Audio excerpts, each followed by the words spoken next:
Hi, my name is Elliot Fishbein. And I'm Alison Hovey. We're both physical therapists here at KFMT, and welcome to this month's installment of PT to Pilates. This month's installment, we're going to be looking at your neck, and we're going to show you an exercise that you can do that will both improve your range of motion and decrease stiffness at the base of your neck.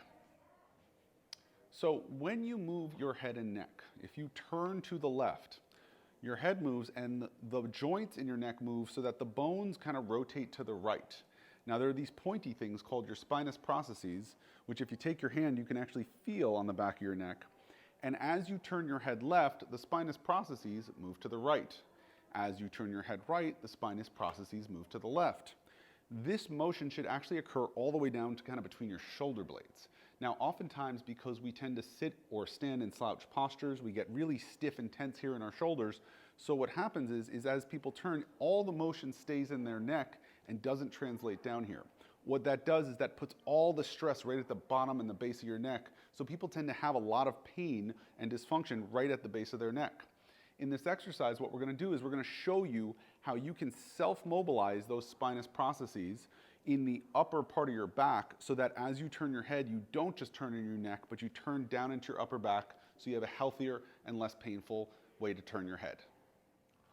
Okay, so for the exercise, what you're going to do is first you can turn your head one side to the other. So Alison turns to the left, and you turn to the right, and you see which side doesn't turn as far or feel stiffer to you.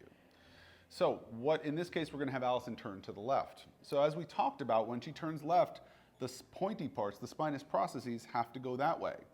And so what you can do is you can actually use your hand to help encourage that movement, because we know that oftentimes it gets stiff right at the upper part of your spine.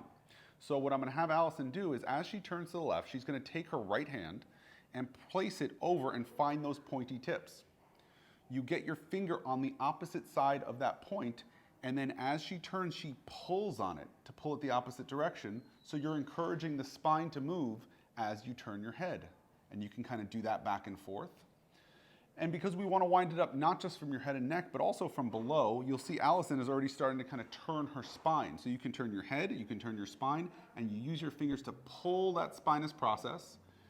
And you repeat that a few times. And then once you've done that, you can stop and you can check again. You turn your head to the left, and hopefully you turn a bit farther, and you have a little less stiffness at the base of your neck. Thank you for joining us on this month's installment of PT to Pilates. I'm Elliot Fishbein. I'm Alison Hovey. And we'll see you next month.